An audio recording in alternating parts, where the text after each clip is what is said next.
네, 여러분 반갑습니다.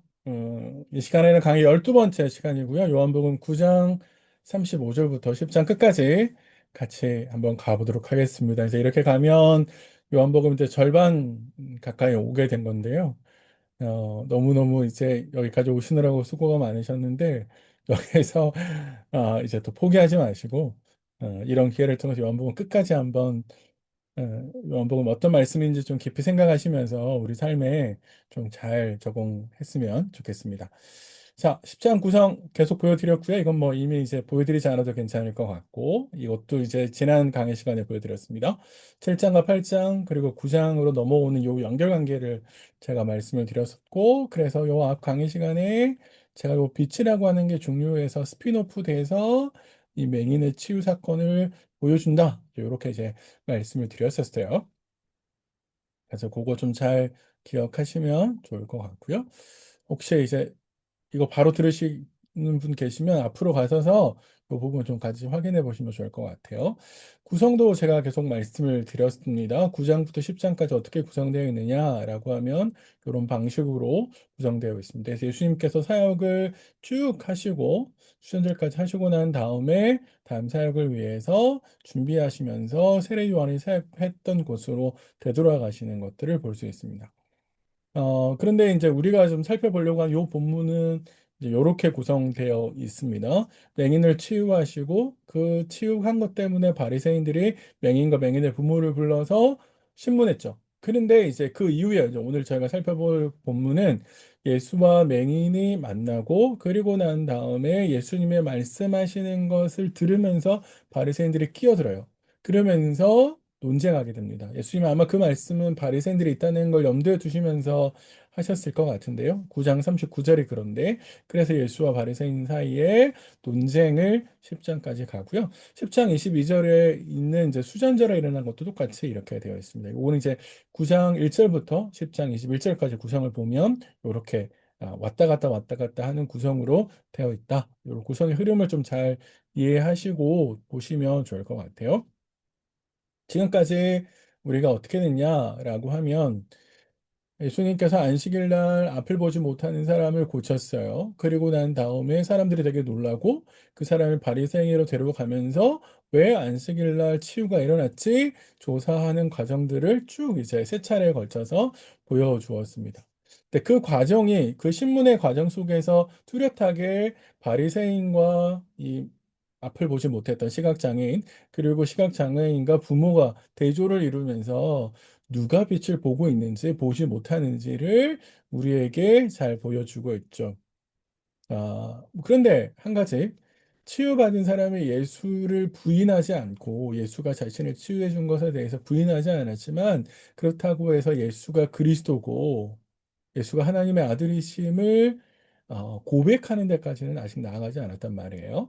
그래서 예수님께서 지금 이제 9장 35절 이하에 그를 만나러 가셔서 그에게 직접 자신을 드러내시는 과정을 이제 보여주려고 합니다. 우리가 이제 여기서 요한이 우리에게 보여주는 메시지는 분명한 것 같아요. 늘 진리가 있는 곳에는 반대가 있는 거죠. 그래서 기득권을 가지고 있고 힘을 가지고 있는 사람들이 반대가 있을 거라고 하는 것은 신앙인들이 어딜 가나 항상 생각해야 되는 것들이라고 볼 수 있고요. 맞서서 그런 힘에 맞서서 물러서거나 두려워하거나 숨거나 피하는 것이 아니라 담대하게 맞서는 것, 그것이 최선이다라고 하는 것을 우리에게 보여주고 있는 것 같습니다. 본문 안으로 들어가서 이제 이런 사실들을 좀 하나씩 확인해 볼까요? 35절 이하에 예수님께서 쫓아냈다라는 말을 들으셨어요. 출교당했다.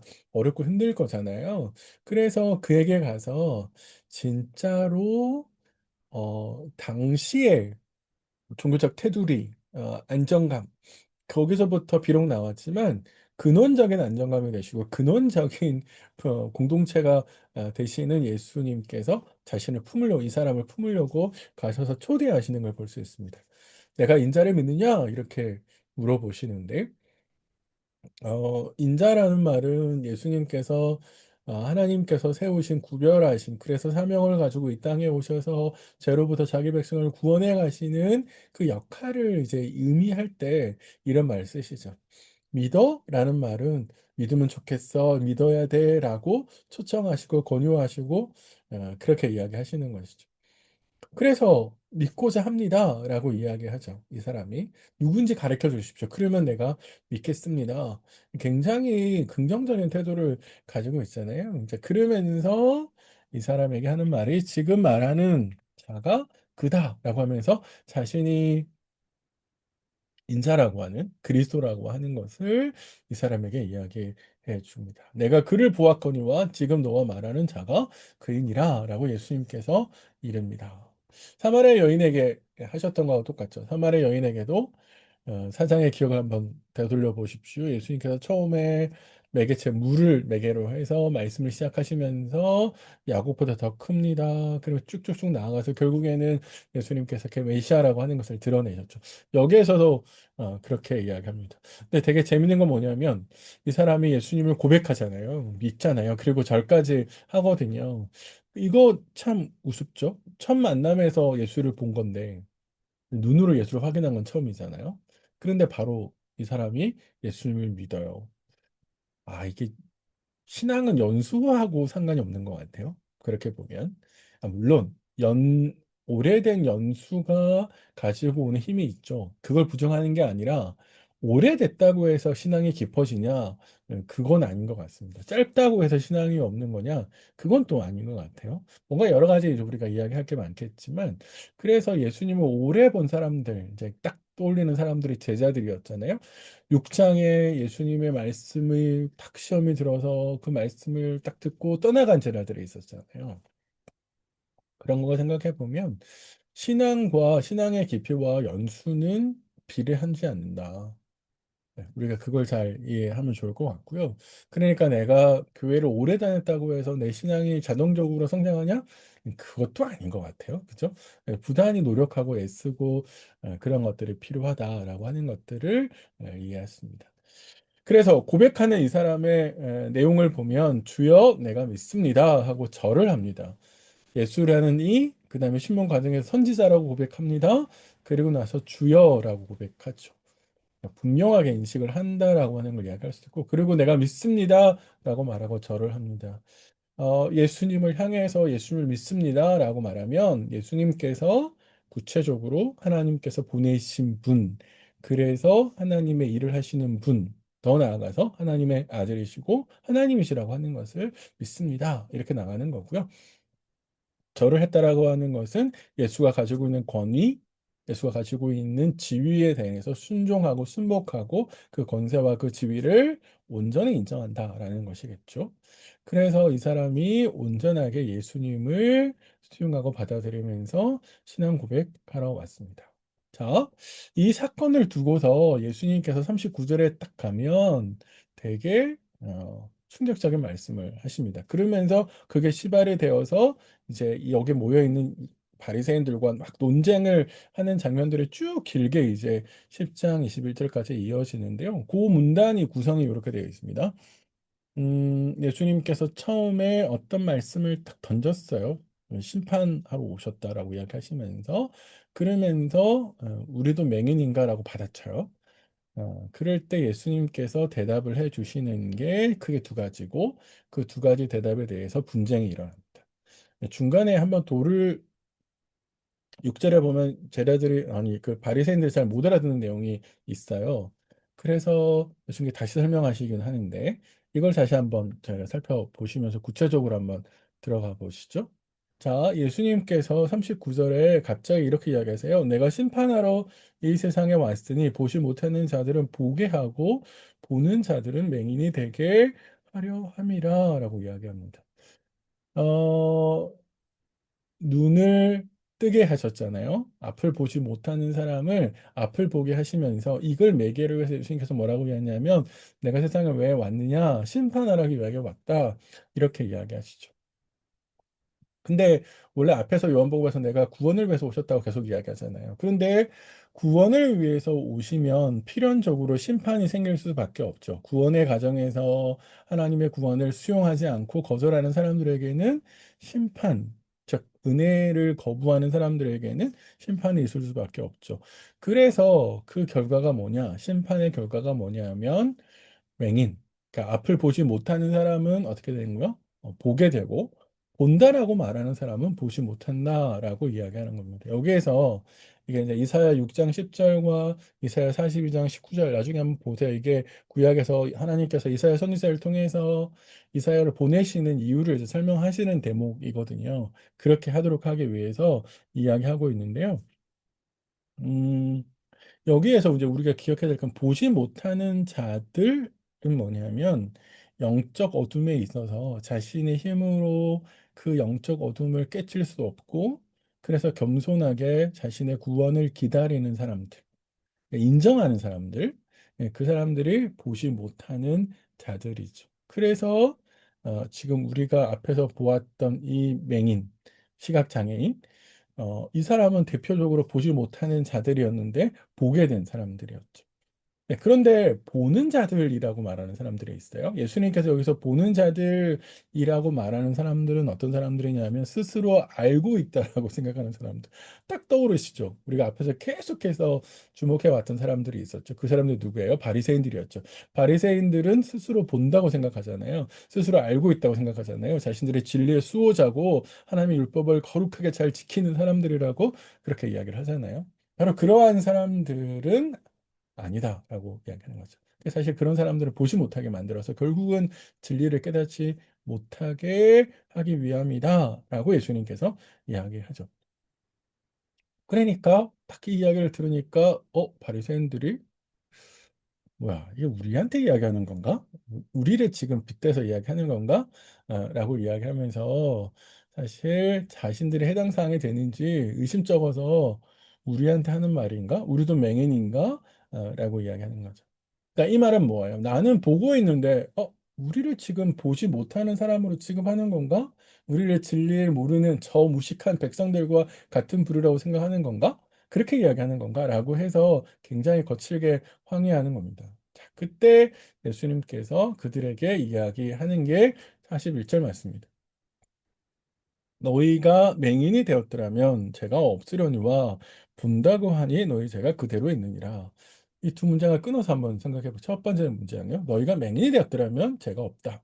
너희가 맹인이 되었더라면이라는 말씀은 진짜로 아무것도 보지 못하는 맹인이어서 진짜 진리를 스스로 깨닫지 못하는 그런 연약함에 있는 사람이어서 우리가 우리 스스로 구원할 수 없구나. 죄로부터 우리를 구원할 수 없구나. 그래서 하나님께서 우리에게 빛을 보내주시지 않으면 우리는 빛을 볼 수 없구나. 그렇게 생각했더라면 죄가 없을 거다. 그렇죠?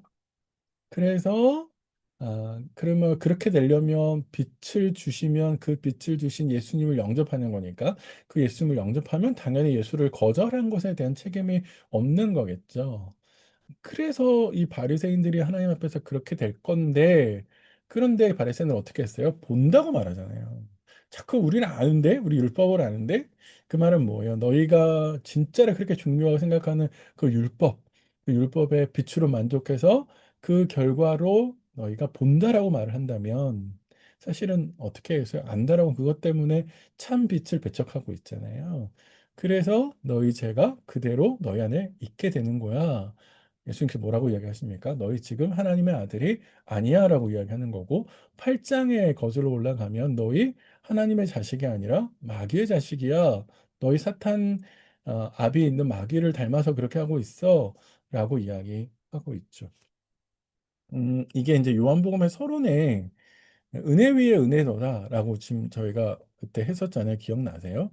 은혜 위에 은혜인데 여기에 위에라는 말을 이제 헬라어의 안티라는 말을 썼죠. 그래서 은혜를 대신하는 은혜다라고 해서 사실 요 앞에 있는 은혜는 하나님께서 율법을 통해서 주신 은혜고 그 율법을 주신 통해 은혜는 제가 쉽게 말씀드리면 모델하우스라고 제가 계속 말씀드렸고 실제로 아파트가 만들어지면 어떻게 된다고 그랬어요? 모델하우스는 깨부시잖아요. 근데 지금 유대인들이 뭘 붙들고 있다고요? 진짜 아파트가 세워졌는데 계속 모델하우스에서 없어질 모델하우스에서 거기서 계속 기거하고 있는 거죠. 그러니까 자꾸 그것만 가지고 본다라고 생각하고 있다는 거예요. 착각하고 있다는 거예요. 그래서 예수님께서 그렇게 하면 너희는 죄를 해결할 수가 없어. 너희 죄가 그대로 머물러 있게 돼. 라고 해서 그들에게 신랄하게 비판하십니다. 자, 그래서 이걸 가지고 더 파헤쳐서 예수님은 그들 앞에 있는 바리새인들을 향해서 굉장히 비판하시는데 여러 이제 비유를 들어서 설명해 주고 계십니다. 그 설명해 주신 비유를 이제 하나씩 같이 살펴보도록 하겠습니다.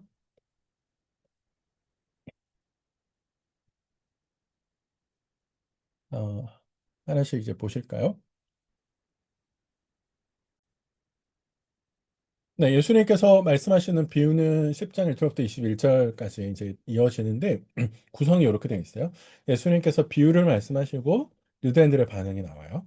그리고 나 또다시 예수님께서 비유를 이야기하시고 또다시 유대인들 사이에 분쟁이 일어나고 해서 그들 사이에 반응을 이제 보여주고 있습니다. 이런 방식으로 이제 구성되어 있으니까 한번 같이 살펴보시면 좋을 것 같고요. 어, 제가 이제 요것 넘어가기 전에 한 가지만 좀 잘 생각해 보시고 가실 게 지금 예수님께서 누구를 향해서 이 말씀을 하고 있는지를 기억해 두셔야 돼요. 누구를 향해서 말하고 있어요? 바리새인들을 향해서 이야기하고 있거든요. 그래서 바리새인들의 행태, 바리새인들이 지금 계속해서 자신들은 본다라고 이야기하고 있는데 그 바리새인들을 향해서 예수님께서 비유를 들려주시면서 사실 그들의 모습을 적나라하게 드러내고 있거든요. 그러니까 그런 점에 있어서 이게 바리새인의 어떤 모습을 들추고 계시는지를 같이 한번 잘 생각해 보시고 본문으로 들어가시면 좋을 것 같아요. 자, 첫 번째 비유를 들려주시는데 예수님께서 양의 문 이렇게 딱 하시면서 이해하시는데 이제 유대인들이 알아듣지 못합니다. 근데 이제 요 첫 번째 비유를 이제 설명을 하려면 몇 가지 좀 전제가 있거든요. 여기에 예수님께서 비유하시는 우리 안에 양이 있다라고 이야기해서 사실 우리는 가정이 아니라 가정의 바깥에서 양을 풀어놓는데 다만 거기 울타리를 쳐놔서 양이 그 울타리를 넘어가지 않도록 하는 거죠. 그래서 어떤 울타리가 쳐져 있는 독립적인 공간에 양이 있다는 것이 이해가 되고요. 두 번째는 보조 목자가 있다는 것도 전제가 됩니다. 예수님의 비유 가운데. 당시에 이제 몇몇 가정들이 함께 양을 꾸리면서 그 목자가 메인 역할을 하는 목자가 있고요. 그 목자를 도와서 양을 치는 보조 목자가 있어요.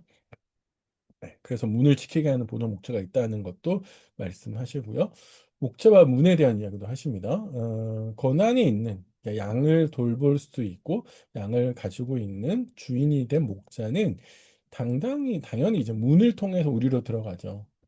네, 그런데 다른 사람들은 어떻게 갈까요? 문을 통해서 못 들어가죠. 목자가 아니니까. 진짜 목자가 아니니까. 그리고 목자는 이 양을 어떻게 하는 거예요? 풍성하게 잘 키우려고 하지만 목자가 아닌 사람들은 양을 어떻게 할까요? 훔쳐가려고 하는 거잖아요. 근데 목적이 다른 거죠. 목적이 다르니까 들어가는 문도 다르고 대하는 태도도 달라지겠죠. 이런 것들을 기억해 두시면서 가시는데 이 첫 번째 비유는요. 에스겔 34장을 배경으로 합니다. 한번 이 에스겔 34장을 읽어보면 한 번은 부정적이고 한 번은 긍정적인 내용의 말씀이 등장을 하는데 에스겔 34장 4절에 보면 당시에 하나님께서 선지자를 통하여서 백성들을 돌보지 않는 지도자들을 비판하시면서 이런 말씀을 하십니다. 에스겔 34장 4절 화면에 있는 것처럼 좀 읽어보세요. 그래서 종교 지도자들이 양들을 잡아먹고 양들을 돌보지 않았다라고 하는 것을 비판하시면서 그래서 진짜 자신의 마음에 합한 목자를 세우겠다 이렇게 이야기하시고 그 다윗은 이제 다윗의 후손이 와서 그 예언을 성취하게 될 거다라고 하는 것이고 이것은 예수님에게서 성취되는 것이죠. 그래서 예수님께서 지금 자신이 이 예언을 성취하시는 분 으로서 이 비유를 우리에게 적절하게 설명해 주고 있다라는 거고요. 공간복음서 안에서도 예수님이 목자로서 자신을 이렇게 쭉 설명하신 내용들이 여러 군데 등장합니다. 마태복음 9장 36절, 마가복음 6장 34절, 마가복음 14장 27절. 이렇게 이제 구약에서 갖고 오고 그래서 예수님께서 목자로서 자신의 역할들을 인지하시고 말씀하시는 장면들이 이렇게 등장을 합니다. 자, 첫 번째 모습 이렇게 해서 비유 딱 들어가 보시면 문을 통하여 양의 우리에 들어가지 아니하고 다른 데로 넘어가는 자는 들뜨며 강도다 이렇게 들어갑니다. 뭐 당연하겠죠. 네. 이거 우리 시대로 생각해 와서 문 따고 들어오던데요. 이런 거하고 비교하시면 안 됩니다. 정상적이지 않다는 거예요. 늘 목자는 들어가는 문이 있어서 그 문을 통해서 딱 들어가는데 졸도와 강도는 사실은 불법적인 방법으로 들어온다. 우리의 이제 이렇게 이야기하는 것이고요. 그래서 진짜 목자와 가짜 목자를 구분하면서 대조군으로 그 말을 하고 계시는 것이죠. 문으로 들어가느니 출입문이 있는 거죠. 그래서 목자의 권한이자 목자의 일상적인 모습이죠. 그래서 문지기가 열어줍니다. 그리고 나서 더 중요한 건 뭐냐면 양들과의 관계예요. 양들은 목자의 음성을 알아들어요. 늘 실제로 그렇답니다. 실제로 목자들이 자기 막 이렇게 풀어서 여러 집의 양들이 이렇게 막 섞여 있다 할지라도 양들은 자기 목자의 음성을 알아듣고 자기 목자가 부르면 온대요. 여기 똑같은 이야기를 하고 계신 거죠.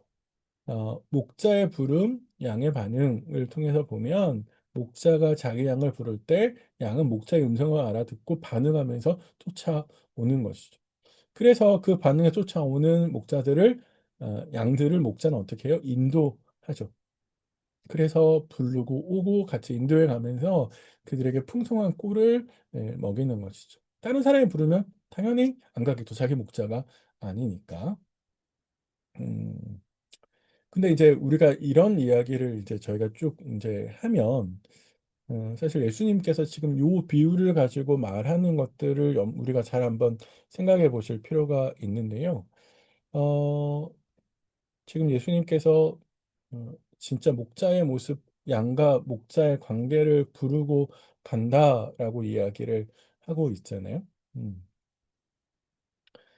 제가 이걸 통해서 이제 우리가 좀 생각해 보면, 목자는 예수님 이게 목자로서 예수님 모습을 비유하면 목자는 성실하게 자신에게 주어진 역할을 잘 감당해야 됩니다라고 하는 이야기를 할 수 있지만 실제로 예수님께서 바리새인들에게 이걸 빗대서 하시는 건 어떤 거냐면 너희가 지금 소속이 아니니까 내 말을 못 알아듣는 거야 이렇게 연결시키시는 것 같거든요. 그쵸? 이게 지금 앞에서부터 쭉 해온 이야기가 그런 거였어요. 예수님께서 바리새인들에게 너희가 하나님 백성이 아니니까 거듭나지 않아서 내가 하는 말을 못 알아듣고 있는 거야. 너희는 여전히 너희 자기의 그 자신의 틀 안에 갇혀서 음성을 알아듣지 못하지. 네, 이렇게 지금 이야기하는 것이죠. 그런 거 보면 사실은 하나님의 음성을 알아듣고 그 음성을 따라가는 것은 양의 책임이잖아요. 그래서 양은 분별할 수 있어야 된다라고 이야기합니다. 그래서 지금 들려지는 음성이 자신의 진짜 목자의 음성인지 타인의 음성인지를 구별할 수 있어야 되는 것이죠. 근데 이제 우리 시대로 보면 그런 음성들이 저는 너무 많다라고 느껴지거든요. 유튜브나 뭐 너무 다양하게 강의하시는 분들도 많고 또 뭐 어렵지 않게 각 교회 설교들도 찾아볼 수 있잖아요. 음, 그런데 사실 그 모두한 것들이 다 하나님의 음성을 대변하고 있을까? 성경의 가르침을 잘 반영하고 있을까라고 했을 때, 저는 어쩌면 때로는 우리의 욕망을 부추기는 그런 설교도 있는 것 같기도 하고, 또 성경의 가르침을 왜곡하는 것 같기도 하고, 제가 그러고 있는지도 모르죠. 그러니까 사실 분별을 할 수 있어야 돼요. 그게 진짜 예수님께서 하나님으로부터 왔는지 어떻게 하냐라고 했을 때 하나님의 뜻을 구하냐, 혹은 하나님에게 영광을 돌리냐, 라고 하는 것으로 구분한다고 이야기하잖아요. 그런 차원에서 한번 구별할 필요가 있습니다. 그거는 양의 책임이니까요. 그래서 예수님의 말씀 속에서 이러한 것들을 우리가 좀 적용해 볼 수 있겠다라고 생각합니다. 근데 유대인들이 알아듣지 못하죠. 사실은 비유가 그 자체를 무슨 말인지를 알아듣지 못했다라기보다는 그게 현실에 빗대어서 이야기하는 건데 그 현실을 어떻게 보고 말씀하시는 거지? 라고 하는 것을 유대인들이 이해하지 못한 거죠. 사실은 유대인들에 대해서 비판하는 것이죠. 예수님께서 오셔서 막 이야기하시는데 진짜 목자로서 이야기하시는데 그런데 진짜 양이라면 알아들어야 되는데 진짜 양을 못 알아듣기 때문에 사실 그래서 문제가 된다라는 것입니다. 자, 두 번째 이제 비유를 시작하시는데 첫 번째 비유와 두 번째 비유가 어떻게 되느냐? 7절 이하와 1절부터 5절까지가 어떻게 연결되는 거냐? 이걸 가지고 이제 약간의 논란이 있긴 해요. 그런데 첫 번째 비유가 두 번째 비유가 첫 번째 비유를 보다 더 자세하게 설명하는 거다. 이렇게 이제 보는 시각이 있긴 한데요. 그런 것 같지 않아요. 왜냐하면 용어가 다르거든요. 다른 용어로 예수님께서 쓰신단 말이에요. 첫 번째 비유를 그대로 배경이나 이런 걸 가지고 오지만 첫 번째 비유를 활용해서 두 번째 비유는 전혀 다른 새로운 비유를 제시합니다. 그래서 7절부터 10절에서는 문이라고 하는 것을 예수님께서 굉장히 강조하시고요. 11절부터 18절은 자신의 목자라고 하는 것을 강조하시면서 이야기하셔서 같은 비유라기보다는 전혀 새롭게 만드시는 비유. 그래서 첫 번째 비유를 잘 못 알아듣으니까 조금 더 풍성하게 쉽게 가르치고 계시다라고 하는 것을 이해하는 게 더 좋을 것 같습니다. 자, 그런데 크게 예수님께서 이제 두 번째 설명하시면서 두 가지를 설명하시는 거예요. 첫 번째 7절부터 10절에서는 양의 문이라고 예수님께서 이야기하고 계세요. 나 양의 문이야 라고 이야기하시고 그래서 아까 말씀드렸죠. 문이라고 하는 게 강조되는 거고요. 11절부터 16절에서는 선한 목자입니다. 제가 이제 18절까지 언급하는 이유는 뭐냐면 뒤에 요 16절을 설명하는 구절이 17, 18절에 첨언되어 있어요. 그래서 말씀을 드리는 거고 그런데 거짓 지도자를 비교할 때 여기 7절과 8절에서는 절도와 강도라고 해서 거짓 메시아를 상징하고 있고요. 짝꿍 목자를 여기에서는 상징해요. 11절부터 13절에서는 그리고 목자와 양의 관계를 풍성하게 얻게 될 것 그게 9절 10절이고 친밀함 서로를 압니다라는 이야기를 14, 16절에 하고 있습니다. 그러니까 각각의 설명이 비슷한 형태로 가는데 예수님께서 한 번은 문이라고 하는 점에 있어서 좀 관점에서 설명하시고 또 다른 한 번은 목자라고 하는 초점을 두어서 설명하신다는 거예요. 그래서 이렇게 크게 두 가지로 구성이 되어 있습니다. 그래서 이거 좀 구분해서 좀 보시면 좋을 것 같아요. 그걸 좀 염두에 두시면서 첫 번째 7절에요. 내가 진실로 진실로 너에게 이르노니 나는 양의 문이다 라고 하시면서 내가 양의 문이다 이렇게 이야기하는 거죠. 문이라는 말은 입구잖아요. 그 전체를 딱 이렇게 울타리를 묶어서 문이 딱 되는 거잖아요. 그러니까 자기 안에 들어오는 양들은 다 자기 소속인 것이죠.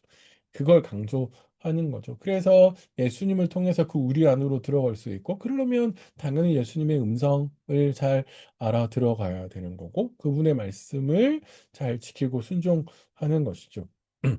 그래서 절도와 강도다. 나보다 먼저 온 자는 다, 그러니까 나보다 먼저 왔다라고 하는 말소리 속에서는 아마 이전에 왔던 사람들, 거짓 메시아들 아마 그런 것들을 상징하지 않을까라는 생각이 듭니다. 아마 이 먼저 왔다라고 이야기하는 것은 예수님 외에 내가 메시아야라고 이야기했던 사람들이 꽤 있었거든요. 역사 속에서.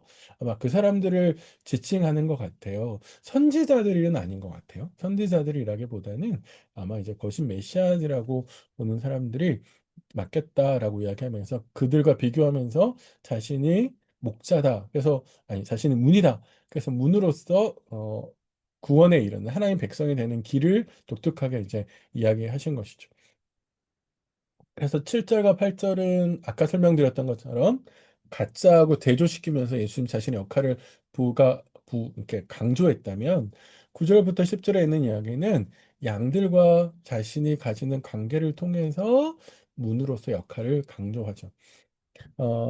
내가 문이니 누구든지 나로 말미암아 들어가면 구원을 받고 또는 들어가며 나오며 꼴을 얻는다 이렇게 이야기하죠. 네. 그러니까 사실 예수님의 문으로서의 자기 역할을 양들과의 관계 속에서 설명하고 계십니다. 그래서 예수님을 통해서 구원의 길이 있다라고 하는 것을 분명하게 이야기해 주는 거죠. 요한복음 14장 6절에 나는 길이요, 진리요 이렇게 예수님이 쭉 이야기하잖아요. 그래서 예수님으로 말미암지 않고는 하나님 백성이 되는 길이 없다. 그게 요한복음 서원에서 명확하게 선언했잖아요. 유대인들은 혈통으로 계속해서 구원받으려고 했지만 하나님의 자녀가 되는 길은 예수님밖에 없다라고 하는 것을 분명히 이야기하셨죠. 그래서 꼴을 먹는다. 푸른 두상의 꼴을 먹는다. 이게 예수님께서 오시는 이유죠. 그래서 10절에 도둑이 오는 것은 도둑질하고 죽이고 멸망시키는 거죠. 그래서 도둑질은 문을 안 넘어가는 거죠. 비정상적인 방법으로 가는 거죠. 그러나 예수님께서 오시는 이유는 생명을 얻게 하고 더 풍성하게 얻게 하는 것이다 라고 이야기하시면서 결국에 예수님께서 예수님을 따르는 사람들에게 있어서 어떤 것을 누리게 될 수 있는지를 쭉 설명하신 거라고 볼 수 있습니다. 자, 그게 지금 여기서 생명을 얻게 하고 더 풍성히 얻게 하는 거다. 라고 이야기하신 거고요. 이제 11절부터 넘어가면 아까는 문이라고 이야기하셨고 여기는 선한 목자다라고 이야기하시면서 선한 목자로서의 자기의 정체성을 제자들에게 이야기하고 있습니다. 아, 죄송해요. 제자들이 아닙니다. 제자들이 분명히 있을 것 같긴 했지만 지금 바리새인과 대화라고 하는 점에 있어서 제가 앞에서 이야기하고 있는 것이죠. 선한 목자라는 말 썼는데 선하다라고 하는 것을 고귀하죠. 근데 여기서 선한 목자다라고 하는 말씀을 쓰서 이 선하다라고 하는 것은 예수님께서 양들을 위해서 목자가 양들을 위해서 자기 목숨까지도 바쳐서 그 양들을 지키려고 하는 곰이나 이리로부터 그런 맹수로부터 자기 양들을 지키는 태도를 선하다 이렇게 이야기하는 거거든요. 그러면 예수님은 선한 목자시죠. 왜냐하면 자기 백성, 하나님의 백성을 구원하기 위해서 자신을 십자가에 못 박으시잖아요. 그게 예수님이 선한 목자가 되실 수 있는 이유를 설명해 주는 것이죠. 그래서 11절에 이렇게 나는 양들을 위해서 목숨을 버린다. 이렇게 이야기하죠. 네, 그래서 예수님께서 그렇게 가시는데 이게 삭군 목자는 그렇지 않죠. 삭군은 목표가 어떻게 돈이죠, 돈. 그래서 자신의 노동력만큼 돈을 얻으려고 하죠. 근데 사실은 살이 사욕을 채우기 때문에 나쁜 사람이 되는 것이죠. 그래서 이 양에게 뭔가 문제가 생겼을 때 그 양을 지키기보다는 뭐 하는 거예요? 자신의 모습들, 그러니까 자신의 이익만을 챙기기 때문에 그를 위해서 목숨을 버리거나 그를 위해서 뭔가 맹수로부터 지키려고 하거나 그렇지 않죠. 위험이 닥치면 그대로 도망가 버린다라는 겁니다. 네. 어, 그래서 이게 지금 앞에 이 바리새인들하고 대화를 끄집어 아까 제가 말씀드렸는데 바리새인들과 비교해 보면 10장 전반부에서는 앞에서는 바리새인들이 하나님의 음성을 알아듣지 못하는 예수를 통해 주시는 하나님의 음성을 알아듣지 못하는 이야기를 하셨다면 아마 여기서 예수님께서 염두에 두고 있는 바리새인들이 지도자였잖아요. 그런데 그 바리새인들이 진짜 백성들을 바른 길로 인도하고 있느냐라고 하는 점에 있어서 사실은 그렇지 않다라고 하는 것을 비판적으로 이야기하는 점이라고 비교해 볼 수 있을 것 같아요. 네. 자, 그러면서 예수님께서 하나 더 이야기해요. 나는 선한 목자다라고 이야기하면서 나는 내 양을 알고 나도 양도 나를 안다라고 이야기하죠. 이게 이제 잘 한번 생각해 보셔야 되는데 안다라는 말은요. 이게 히브리적인 사고로 따르면 야다라는 동사를 쓰거든요. 근데 동침한다는 말 쓰잖아요. 아담과 하와가 동침했다. 근데 그때 쓰는 말이 야다예요. 이 동사예요.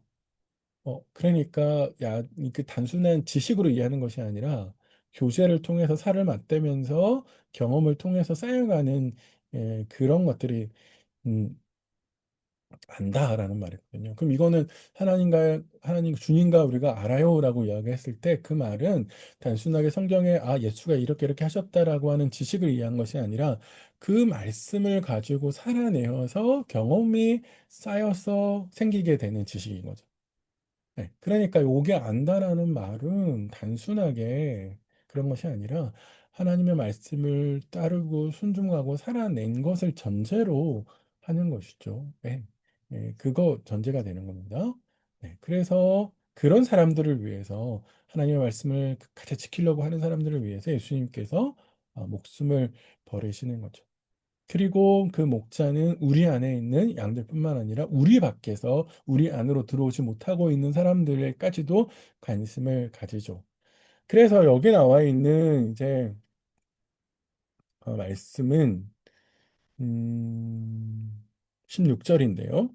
우리 안에 우리의 들지 아니한 다른 양들은 내게 있어 내가 인도할 터이다라고 이야기해서 예수님이 에, 이미 우리 안에 들어와 있는 제자들뿐만 아니라 우리 바깥에 있는 아마 이거는 이제 나중에 예수님께서 제자들에게 주시는 지상 명령 가장 높은 이제 가장 모든 족속으로 제자를 삼으라고 말씀하시는 것. 그래서 예수를 모르고 하나님을 모르는 사람들에게 가셔야 되는 그것을 염두에 두시면서 이제 제자들을 통해서 예수님의 음성을 듣게 될 것을 내다보고 있다라고 이제 보실 수 있을 것 같습니다.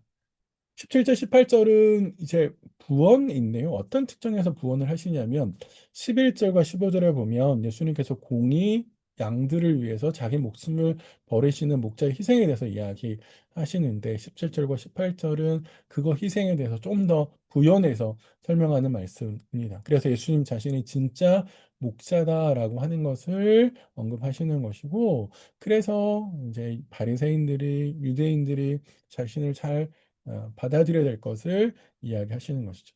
17절에 저희 번역이 약간 좀 묘해서 제가 직역을 좀 이렇게 했습니다. 이러한 이유 때문에 아버지가 나를 사랑한다. 그 결과 나는 목숨을 다시 얻기 위해 나의 목숨을 내어놓는다. 이렇게 번역할 수 있습니다. 네. 쭉 뭐 어렵지 않은 거니까. 사실은 여러 측면에서 지금 예수님께서 바리새인들의 모습들 알아듣지 못하는 것, 맹인인데 맞지 않은 것처럼 자신이 맹인으로서 백성들을 인도할 자격이 없는데 마치 그렇게 하는 것, 자신이 하나님의 자손이라고 생각하지만 실제로 예수님을 통해서 들어오지 않았기 때문에 하나님 백성이 될 수 없는데 그런 착각하는 것에 대해서 예수님께서 여러 가지 비유를 통해서 지적하셨다라고 이제 우리에게 생각할 수 있을 것 같습니다.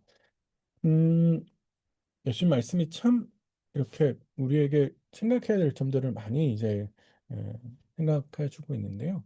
아까 말씀드린 것처럼 양의 문으로 들어가거나 양의 음성을 알아듣는 것, 그거는 그분의 말씀을 듣고 행하는 것을 전제하는 겁니다.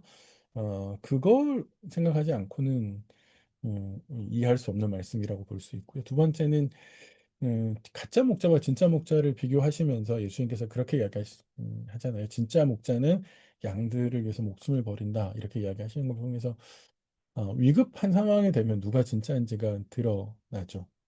그죠? 그래서 음, 선한 목자와 가짜 목자는 위급한 상황 가운데 누구를 우선순위에 두느냐.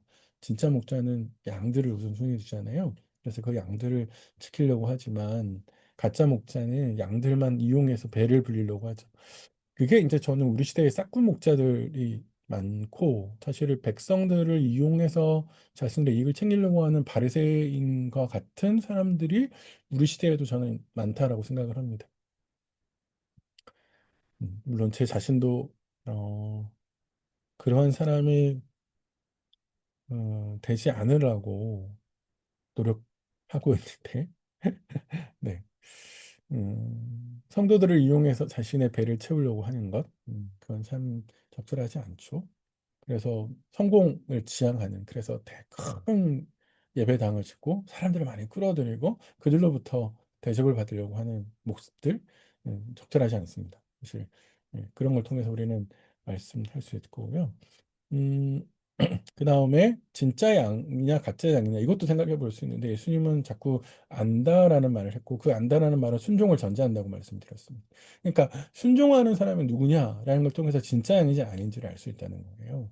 예수님께서 계속해서 바리새인들을 진짜 양이 아니라고 하시는 그들이 예수님 말씀을 순종하지 않기 때문에 그렇다라는 것이죠. 그래서 자꾸 우리가 성경을 제가 배워가면서 제가 이런 강의를 계속해서 가면서도 좀 되게 경계해야 될 건 뭐냐면 우리가 말씀에 어떤 지식만을 쌓는 그래서 지적 쾌감을 느낄 수 있거든요. 사실 그것에 머물면 안 된다라는 겁니다. 그래서 순종을 통해서 내 신앙이 자라가야 된다. 그런 방향으로 가야 된다라고 이제 말할 수 있을 것 같습니다. 자, 한 가지 더 말하고 좀 이야기를 해보시죠. 예수님 말씀이 끝나니까 유대인들 사이에서 분쟁이 일어나요. 여기서 유대인이 19절에 이 말씀으로 말미암아 유대인 중에 이렇게 이야기하니까 아마 여기 나오는 유대인은 19장 40절에 예수님께 바리새인 중에라고 하면서 질문했던 사람들이 등장하거든요. 그 사람들을 받는 말일 것처럼 보여요. 그래서 아마도 무게 중심은 지도자들에게 있는 것 같은데, 그리고 여기 분쟁은 다시 더 거슬러 올라가면 맹인이 눈 떴다라고 하는 걸 증언하면서 안식일인데 했으니까 하나님으로부터 온 사람이 아니야. 아닌데 하나님으로부터 온 사람이 아니라면 어떻게 이런 이적을 행할 수 있어? 이렇게 이야기했던 제목이 있잖아요. 그렇게 다시 연결되는 것 같아서요. 아마 백성들이 전혀 없었다. 이렇게 또 보기도 어려운 점이 있어서 둘 다일 것 같긴 한데 아마 바리새인들을 좀 더 염두에 두시면서 하는 표현이 아닐까라는 겁니다. 여기서 이제 표현이 재밌어요. 다수의 사람들은 귀신 들렸다라고 이야기하고 있고요. 또 어떤 사람은 이렇게 이야기해요. 비교가 되시죠. 다수의 사람을 귀신 들렸다라는 말은 여론이 어떻게 되고 있어요? 안 좋다는 거죠. 다수의 이제 대중은 귀신 들렸어 이라고 이야기하면서 유대인들의 그런 이제 중심적인 생각을 받아들이고 있는 거고요. 어떤 사람이라고 해서 예수를 인정하고 받아들이려고 하는 사람은 소수의 사람이었다라고 하는 것을 이제 우리에게 생각해 주고 있는 것이죠. 저는 이거 딱 보면서 시편 1편이 떠올랐는데 복 있는 사람과 악인을 비교하면서 나중에 보시면 이게 복 있는 사람은 단수로 가고 악인들, 오만한 자들 이렇게 복수로 나오거든요. 예수님께서 말씀하신 것처럼 좁은 길을 가는 사람은 많지 않다. 이게 딱 이게 떠올랐습니다.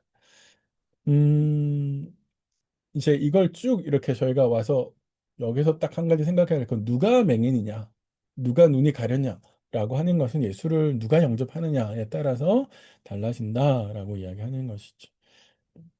예수 그리스도를 영접하면 하나님의 아들이지만 예수 그리스도를 영접하지 않으면 하나님의 아들이 아니고 결국 그것은 유대인들은 자꾸만 이걸 혈통이나 피해 문제로 치환해서 다시 계속 그렇게 풀어냈지만 사실은 문제는 혈통이 아니라 순종에 달려 있는 거죠. 그래서 예수님 말씀에 순종하냐 그러지 않느냐에 따라서 보냐 보지 않느냐 하나님 백성이냐 하나님 백성이 아니냐를 이제 계속해서 생각할 수 있습니다. 우리도 이제 이런 것들을 적용해 보면 나의 상식, 나의 경험 이런 것들에 비닐이 되어서 오히려 내 눈을 가리고 있지 않나. 하나님의 말씀을 계속해서 비현실적인 소리라고 치부하고 있지는 않나. 이제 그런 식의 생각들을 조용들 좀 해볼 수 있을 것 같습니다. 예, 요렇게 해서 이제 맹인과 그 맹인을 이제 치유하시고 그리고 그와 관련된 에피소드들의 이야기들을 이제 일단락 되는 거고요. 10장 22절부터 39절 끝까지는 수전절이라고 하는 절기에서 예수님과 그 예수님을 둘러싼 유대인들 사이에 일어난 논쟁들을 소개해 주고 있습니다. 근데 이제 수전절 이렇게 이야기하니까 되게 생소하실 것 같아요. 수전절은 이제 음, 나라가 다 망하고 난 다음에 포로로 끌려고 난 다음에 이제 성전을 다시 회복하게 되죠. 제2성전기, 제2성전이라고 부르는데 그런데 이제 이거를 주전 167년에 이게 진짜 유대인들에게 정말 치가 떨리도록 악한 일을 한 왕이 누구냐면 여기 안티오코스 에피파네스라고 하는 왕이었습니다. 이 양반이 성전을 유린하거든요. 막이 부정한 걸 막 갖다 놓고 막 그러거든요. 그런데 그거를 마카베오라고 하는 사람이 마카베 혁명이라고 부르는데 주전 164년에 탈환합니다. 그리고 나서 하나님께 다시 봉헌합니다. 이제 이거를 기념하는 게 성전을 다시 봉헌하는 것을 기념하는 것이 바로 수전절입니다. 그런데 이제 이게 수전절이라고 하는 이름을 밝히는 걸 통해서 보면 의미가 있을 것 같은데 조금 더 생각해 보고요. 그리고 이때가 겨울이라고 이제 이야기 하고 있는데 날씨가 추우니까 예수님께서 야외가 아니라 행각 안으로 다니시는 이유를 이야기하는 거고요. 이 솔로몬의 행각은 나중에 사도들이 예수님을 선포하는 곳으로 등장을 합니다. 사도행전 3장에요. 자, 더 나아가서 생각해 보실까요? 아, 그때 유대인들이 예수님을 막 둘러싸가지고 이렇게 이야기하는 거죠. 당신이 언제까지나 우리 마음을 의욕하게 하려고 합니까? 그리스도이면 밝히 말씀하십시오. 이렇게 이야기합니다. 우리 개역개정 번역을 두 가지 의미로 다시 번역할 수 있어요. 당신은 언제까지 우리를 조바심나게 하려고 합니까? 확실하게 좀 뭘 제시해 주십시오. 이거는 약간의 긍정적인 뉘앙스로 번역한 거예요.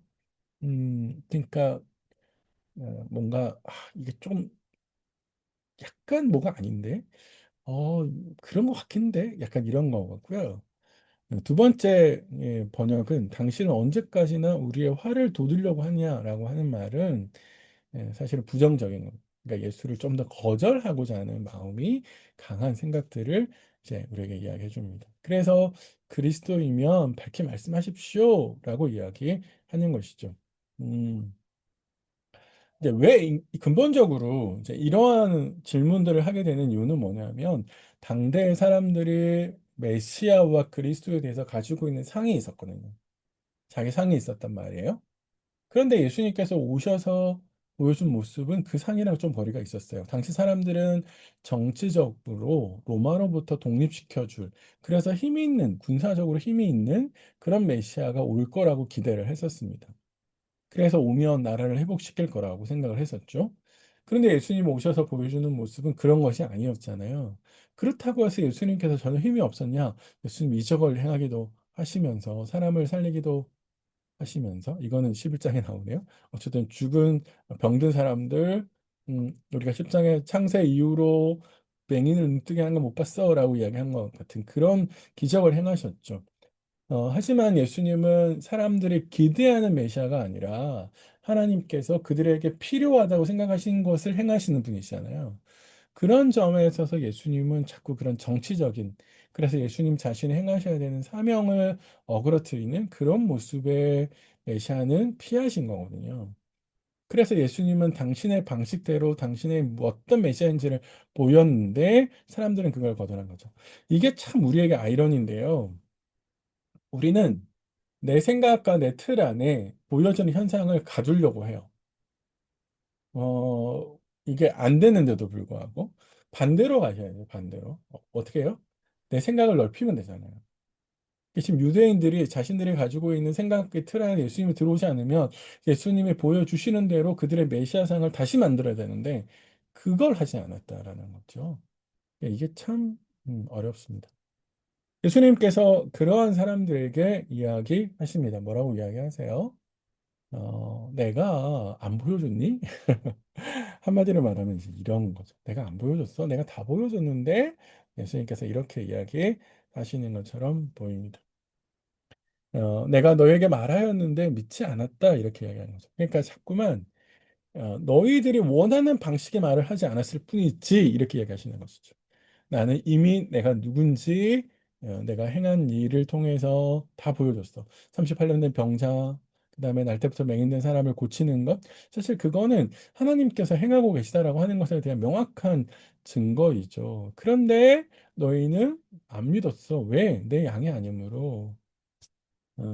이거 계속해서 앞에서 이야기했죠. 사실 이 소속이 아니라고 하는 거죠. 그 소속이냐 소속이 아니냐는 예수님 말씀을 듣고 순종하냐 순종하지 않느냐라고 하는 것으로 결정이 되어지는 것이죠. 유대인들은 여전히 자기 틀 안에 있기 때문에 예수님의 음성이 안 들리는 거죠.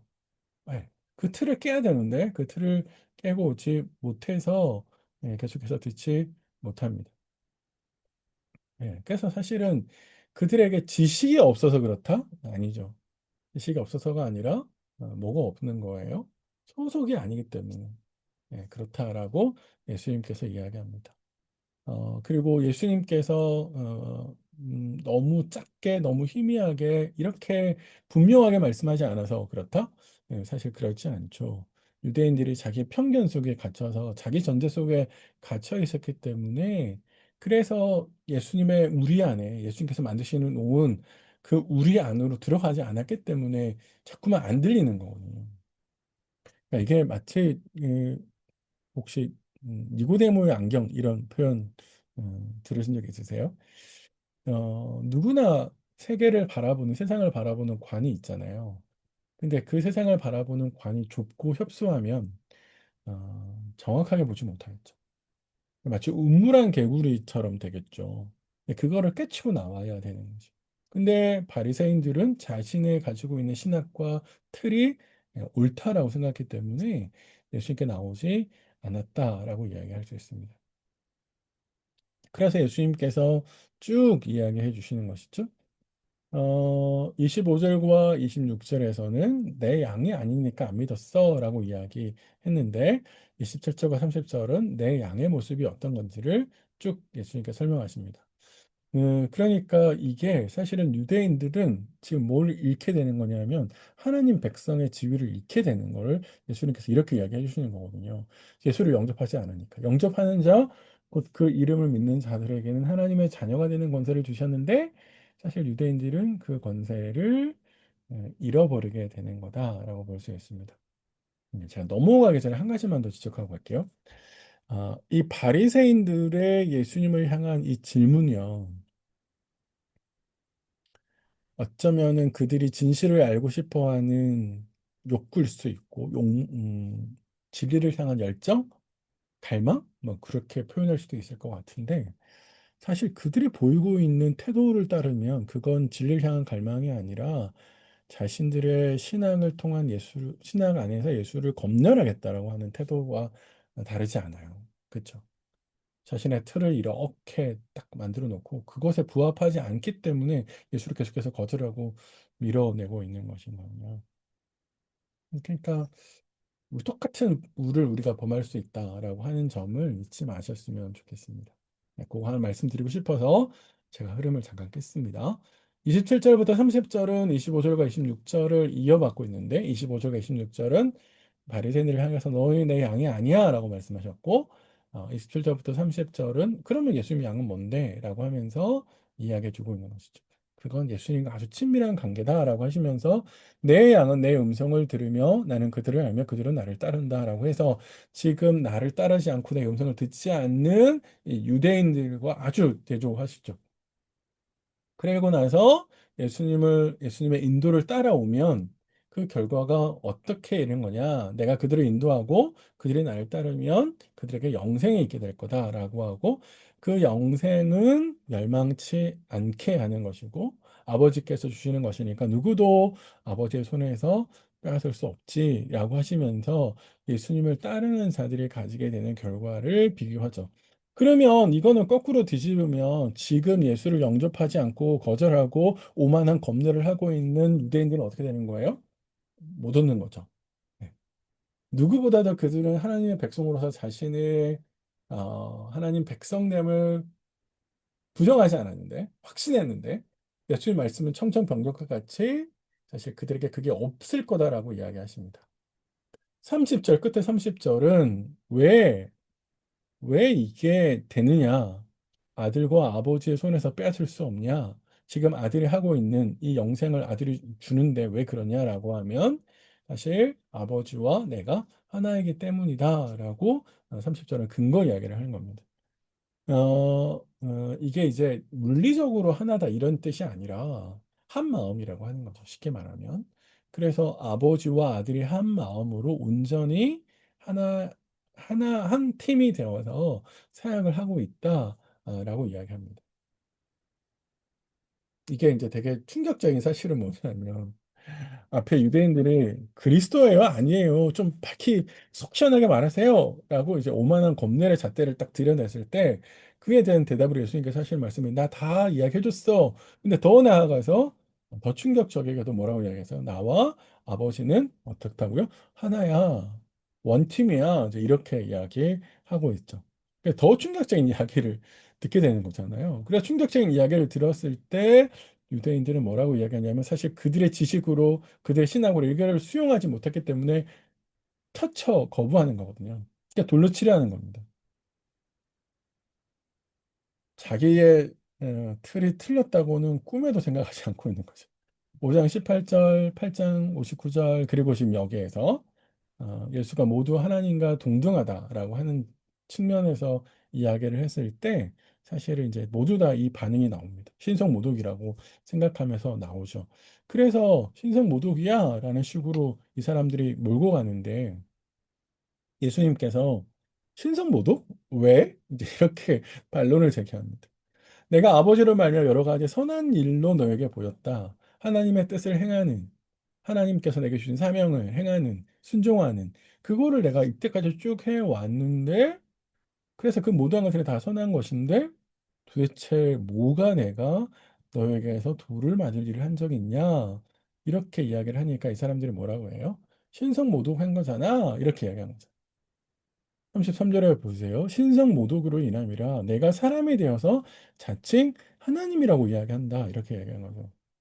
나중에 결국에 가면 19장 7절에 예수님께서 신성모독의 제명으로 고발당하는 걸 볼 수 있는데 결국 이제 예수님을 정치범으로 몰아서 내부적으로는 이제 신성모독죄로 고발을 하면서 외부적으로는 이제 정치범으로 몰아가죠.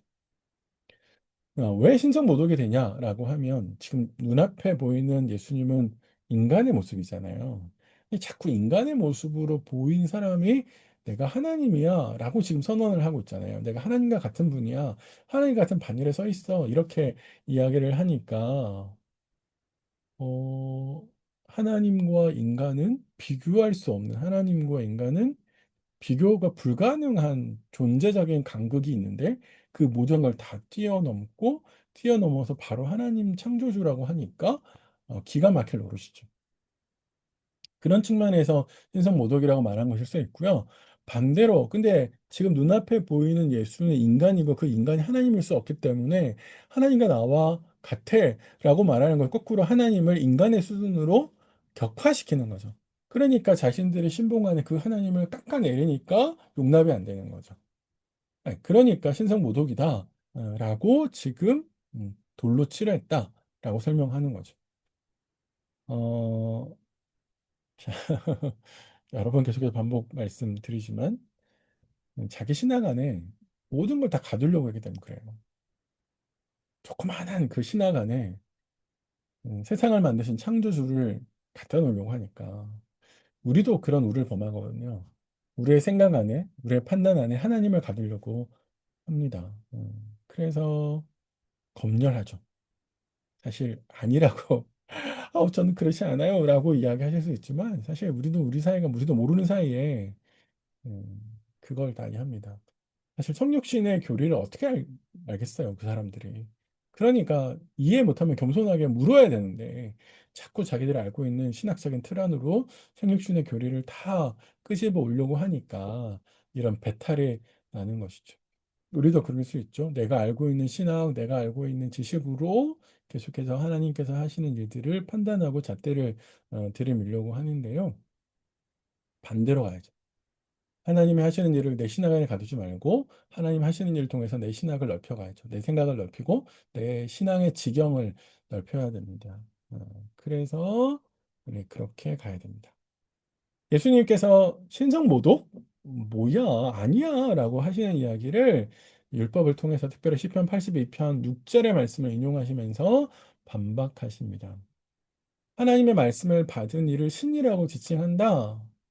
그게 분명히 시편 82편에 있지 않냐라고 이야기합니다. 율법에 기록된 바 내가 너희를 신이라 하였노라.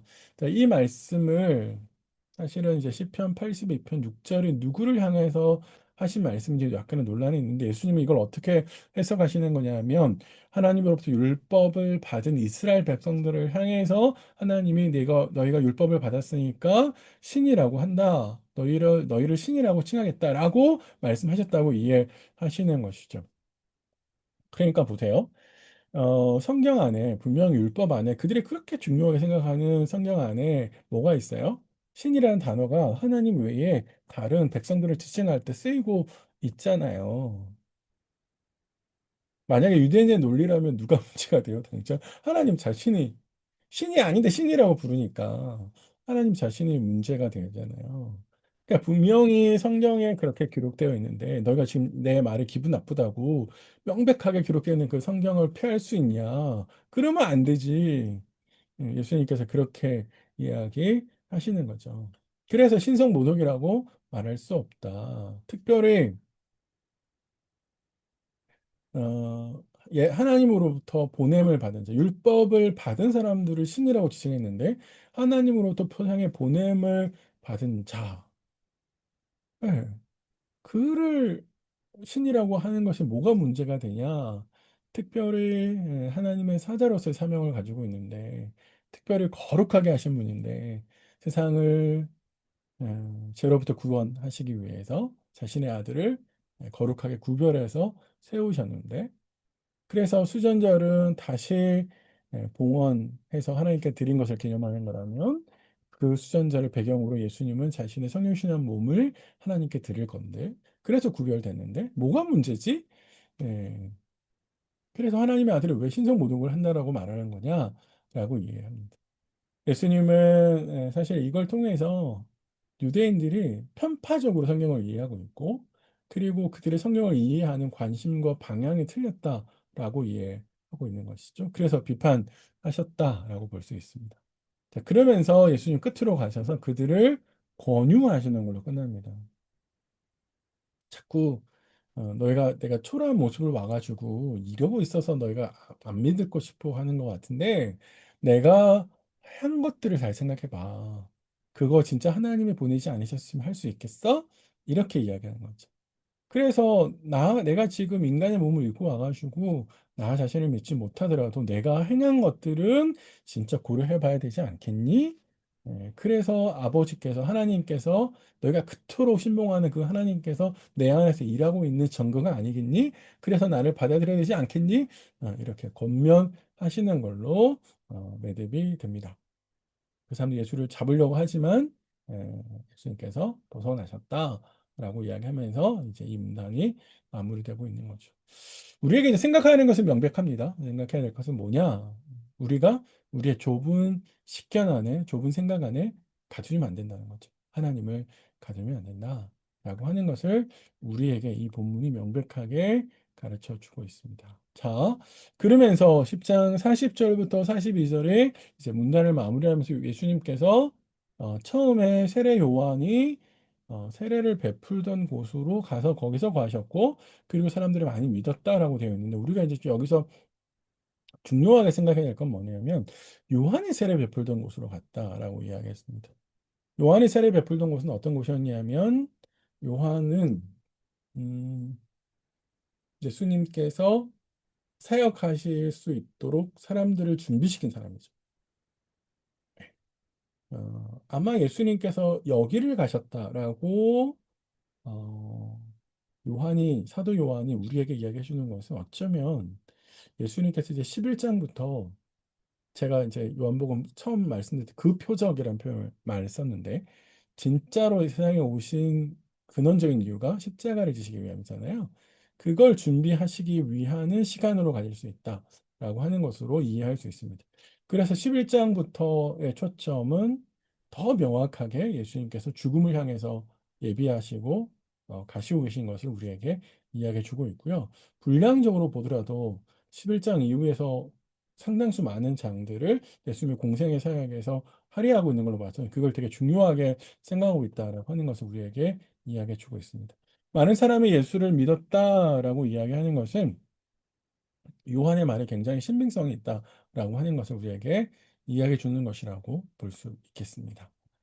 예, 아이고, 긴 시간 또 너무 많이 고생하셨습니다. 다시 한번 이제 말씀을 생각해 보시면서 그 말씀들이 우리의 삶이 되고 또 우리의 신앙을 북돋는 그런 작용을 좀 했으면 좋겠고요. 저는 더 나아가서 우리가 좀 더 많은 것들을 깊이 생각하고 내 신앙을 좀 더 점검해 보는 그런 시간이 되셨으면 좋겠습니다. 수고 많으셨고요. 저는 다음 강의에서 뵙겠습니다. 고생하셨습니다.